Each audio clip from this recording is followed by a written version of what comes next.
E se o Brasil voltasse a ser uma monarquia, o que aconteceria? Como poderia acontecer e como isso nos afetaria?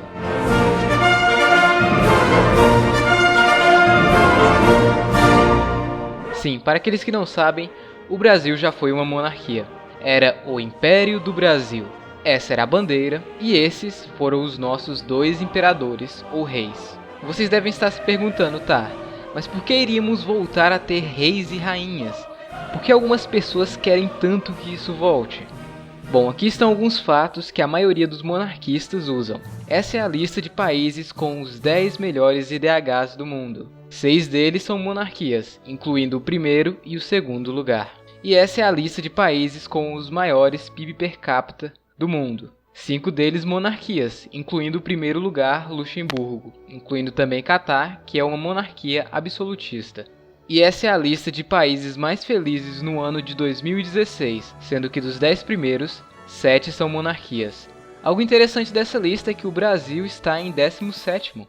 Enfim, entre outros argumentos. Mas como foi o Império do Brasil? Bem, o Império do Brasil começou em 1822, tendo como seu imperador Pedro de Alcântara, Francisco Antônio, João Carlos, Xavier de Paula, Miguel, Rafael, Joaquim, José, Gonzaga, Pascoal, Cipriano, Cefarim de Bragança e Bourbon, conhecido também como Dom Pedro I. Neste tempo, o mapa do Brasil era mais ou menos assim. Não tínhamos o Acre. Ou seja, tá do mesmo jeito. Brincadeira. Nem algumas partes da Amazônia. Porém, tínhamos a Cisplatina, atual Uruguai. Mas não por muito tempo, já que o Uruguai declarou independência em 1828. E em 1840 começou o Segundo Reinado, e nele tivemos como líder Pedro de Alcântara, João Carlos, Leopoldo, Salvador, Bibiano, Francisco, Xavier de Paula, Leocárdio, Miguel, Gabriel, Rafael, Gonzaga, mais popularmente conhecido como Dom Pedro II, que foi se não o maior líder que o Brasil já teve. Dom Pedro II virou imperador com apenas 5 anos de idade, porém ele começou a governar aos 14. Passou sua infância e adolescência sendo preparado para governar o Império do Brasil. Em sua infância, ele teve poucos amigos de sua idade, porém com isso desenvolveu um amor pela leitura. Além disso, era tradutor, falava italiano, inglês, francês, alemão, espanhol, latim, hebraico, tupi-guarani e também poderia ler grego, árabe, sânscrito, que é uma língua da Índia, e franco-provencial, que é uma espécie de dialeto falado em algumas partes da França, Itália e Mônaco. Durante o governo de Dom Pedro II aconteceram muitas coisas importantes. Houveram desentendimentos com a Argentina, que na época era controlada pelo ditador Juan Manuel de Rosas. Alguns historiadores afirmam que Dom Pedro II foi de grande importância para o fim dessa ditadura na Argentina, pois tinha cabeça fria e sabia o que fazer. Além disso, estreitou as relações entre Brasil e Uruguai, para evitar crises. Com isso, o imperador fez muito sucesso, e o Brasil virou a grande força do hemisfério sul, começando a ser enxergado pelos países europeus como um país de ideias liberais e familiares, com uma liberdade de imprensa difícil de se ter naquela época, sendo um país estável, diferentemente dos vizinhos da América do Sul, que passavam por graves instabilidades políticas e ditaduras sangrentas. No início de 1850, o Brasil tinha uma ótima estabilidade política e econômica. Inclusive, nessa época, o Brasil quase entrou em guerra com o Reino Unido. É uma história grande, então não vou entrar em detalhes. Mas para quem se interessar, o nome é Questão Christie, e basicamente no final, a própria Rainha Vitória da Inglaterra pediu desculpas ao Império do Brasil pelo mal entendido. Nesta época, o Brasil tinha a segunda maior frota marinha do mundo, perdendo apenas para a Inglaterra. Além disso, houve a Guerra do Paraguai, que durou cerca de 5 anos. Após essa guerra, foi proposta a construção de uma estátua com a imagem de Dom Pedro II, como comemoração da vitória. Porém, ele preferiu investir o dinheiro na construção de escolas. Enfim, a história de Dom Pedro II é muito interessante e seria preciso um vídeo grande somente para ela. Ele definitivamente não era um caipirão como algumas pessoas falam. Porém, em 1889, o Império do Brasil foi substituído por meio de um golpe de Estado, já que não houve nenhum tipo de votação e nem mesmo manifestação do povo brasileiro na época, sem falar que o governo que sucedeu o de Dom Pedro II foi uma ditadura militar, e de início quem fosse contra o novo regime republicano ou fizesse algum tipo de propaganda contra a proclamação da República seria punido. Ou seja, adeus liberdade de expressão e de imprensa. Alguns dizem que o principal motivo deste golpe foi por conta da Lei Áurea, que foi a lei que proibia a escravidão, assinada no ano anterior pela filha de Dom Pedro II, a princesa Isabel. Isso teria enfurecido os fazendeiros da época, que dependiam muito da mão de obra escrava. Porém, não pense que Dom Pedro II e seu pai gostavam da escravidão. Eles sempre foram contra. Inclusive, um dos tutores de Pedro II, Rafael, que foi deixado para educar o garoto com a ausência dos pais, era negro, e ele era um homem de confiança de Dom Pedro I. Porém, ao contrário dos imperadores, muitas das pessoas do país não eram a favor do fim da escravidão, e ele sabia que se fosse contra a vontade do povo, ele cairia. Quando a Lei Áurea foi decretada, Dom Pedro estava na Europa, cuidando de sua saúde, e chorou de emoção ao receber a notícia. Em seus últimos anos de vida, Dom Pedro II viu seu império acabar. Ele morreu em Paris, na França, em 1991. Infelizmente, ele morreu exilado de seu próprio país. A notícia de sua morte repercutiu o mundo inteiro nos principais jornais da época, e causou muita comoção no povo brasileiro que, em sua maioria, o adorava de norte a sul. Alguns anos depois, seus restos mortais retornaram ao Brasil, e ele foi enterrado como um herói, que ele era visto pelo povo brasileiro. Infelizmente, isso só aconteceu em 1939. Após isso, a Era de Ouro do Brasil, que foi entre 1850 até mais ou menos em 1889, acabou, e o Brasil passou por ditaduras militares, ditaduras de outros tipos, golpes, grande instabilidade política, inclusive muitas pessoas da época culpavam o fim da monarquia. Bom, mas existe alguma possibilidade dessa monarquia voltar nos dias atuais? A resposta é sim. No entanto, não seria fácil, mas poderia acontecer. Em 1993, ocorreu uma votação em que o povo tinha que escolher entre república ou monarquia. O povo escolheu a república, mas muitos dizem que houve fraude, e houve também muita propaganda para a república, já que o Brasil era uma república, então eles tinham esse poder.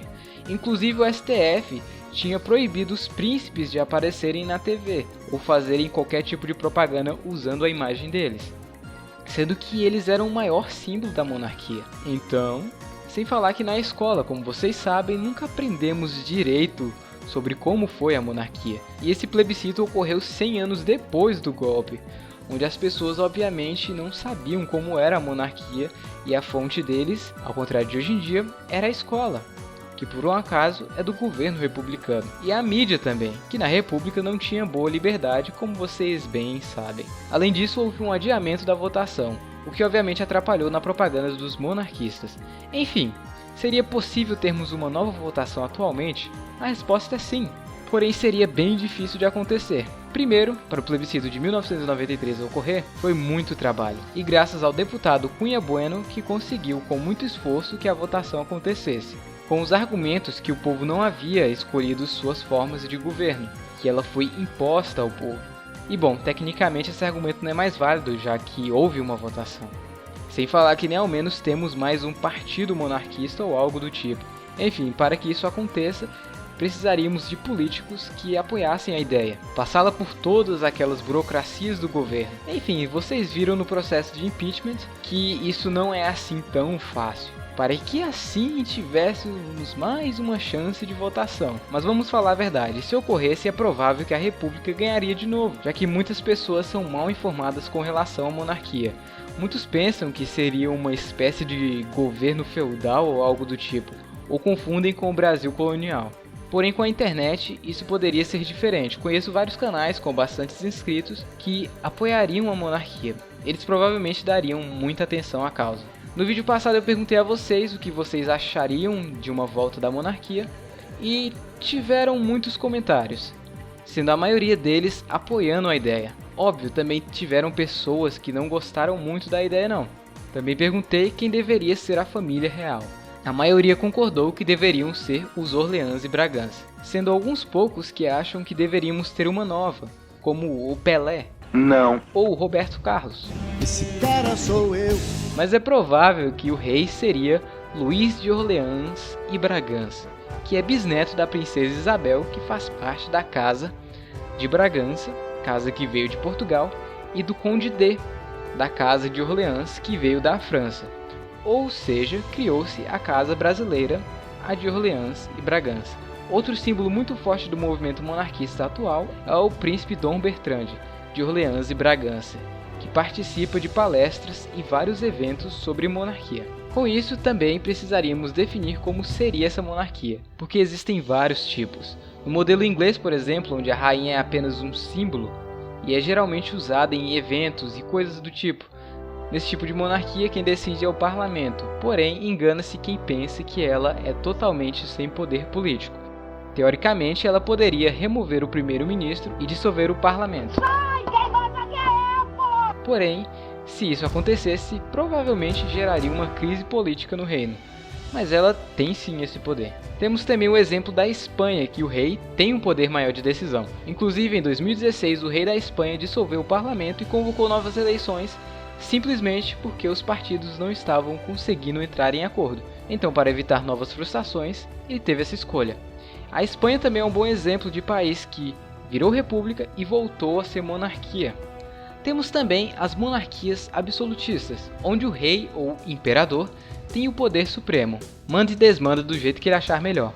Neste mapa podemos ver as monarquias atuais e suas formas. Nela podemos perceber que as monarquias absolutistas geralmente acontecem em países da África e Oriente Médio. E engana-se quem pensa que a monarquia do Brasil foi absolutista, pois na maior parte do tempo ela foi constitucional parlamentarista. Porém, alguns chamam de semi-absoluta ou semi-constitucional, pois apesar de termos um primeiro-ministro e o parlamento, o rei era o quarto poder. E o quarto poder era mais forte que os outros, ou seja, ele não tinha o poder total, como nas monarquias absolutistas, porém tinha mais poder de decisão que os outros poderes. Mas vale lembrar que isso tudo foi há mais de 120 anos atrás. Hoje em dia não funciona da mesma forma. Porém, talvez tivéssemos um novo modelo do quarto poder que só foi usado em 2 países, no Brasil e em Portugal. Para se tornar mais justa, o quarto poder teria que ser equivalente aos outros. E se o Brasil fosse uma monarquia, o processo de impeachment da Dilma, por exemplo, seria bem mais rápido, pois o rei teria o poder de tirá-la de lá. Além disso, o rei também não precisa lutar para se reeleger nos próximos anos. Isso evita muita confusão. Neste vídeo não será possível mostrar como seria o PIB, PIB per capita ou IDH, como eu geralmente faço nos meus vídeos. Até porque eles não seriam tão diferentes de início, e não teríamos como saber como eles seriam em 10 anos, por exemplo. Só testando para saber. Mas de início provavelmente aconteceria certa confusão. Pessoas contra a monarquia sairiam nas ruas para manifestar. Manifestações violentas e quebradeiras também aconteceriam. Na política seria um caos. Políticos republicanos fariam discurso contra a monarquia a todo momento, e veríamos isso muito nos jornais. Seria um assunto muito discutido, assim como são as eleições, só que em um nível superior. De início, isso também afetaria a economia do país. A bandeira do país seria trocada, talvez pelo modelo clássico ou por um modelo mais atual. O nome do país mudaria de República Federativa do Brasil para Império do Brasil. Estados virariam províncias. E tudo isso geraria um gasto altíssimo para mudar. Um exemplo disso é a Nova Zelândia, que pretendia mudar somente a sua bandeira. E estima-se que o país iria gastar cerca de 27 milhões de dólares neozelandeses, o equivalente a mais ou menos 70 milhões de reais, somente para trocar a bandeira. Agora você imagina isso em um país grande que mudaria o nome, a forma de governo, a bandeira, e os estados deixariam de ser estados para se tornarem províncias. Só imagine a quantidade de documentos que teriam que ser atualizados. Veja o seu RG, carteira de trabalho, passaporte, tudo escrito República do Brasil. Inclusive a moeda. Tudo seria trocado. As notas provavelmente teriam figuras históricas do Império, como Dom Pedro I, Dom Pedro II, ou mesmo o rosto do novo imperador do Brasil. Claro que isso não aconteceria de um dia para o outro. Seria gradualmente. Iríamos comemorar o feriado da volta do Império e não mais da proclamação da República. E com o tempo talvez seria tradição um desfile ou visitas de membros da família real nas províncias brasileiras. Essa mudança do Brasil seria tratada com estranheza pela maioria dos países do mundo, mas até então não dá para saber como isso iria mudar a imagem do Brasil lá fora. Alguns de vocês falaram que se ela voltasse, o Brasil deveria anexar o Uruguai de novo. Mas isso provavelmente não aconteceria, até porque o Uruguai teve sua independência bem antes do fim da monarquia.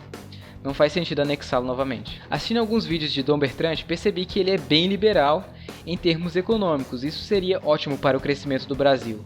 Movimentos separatistas e republicanos também aconteceriam, e talvez seriam mais fortes do que os de hoje.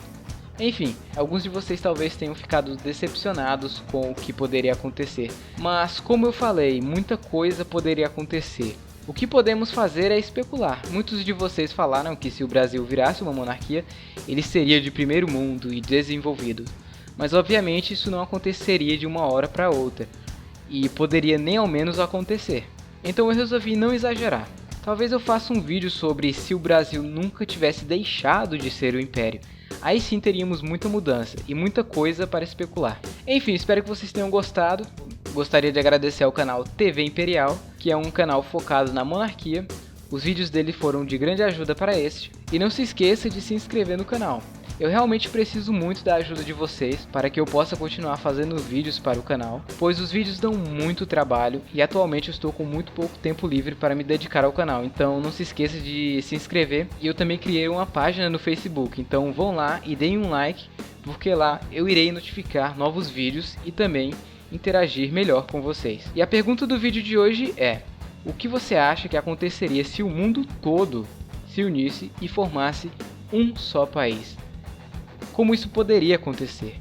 Enfim, escrevam seus comentários que eu irei usá-los em outros vídeos. Também deixe sugestões. Enfim, é isso. Tchau.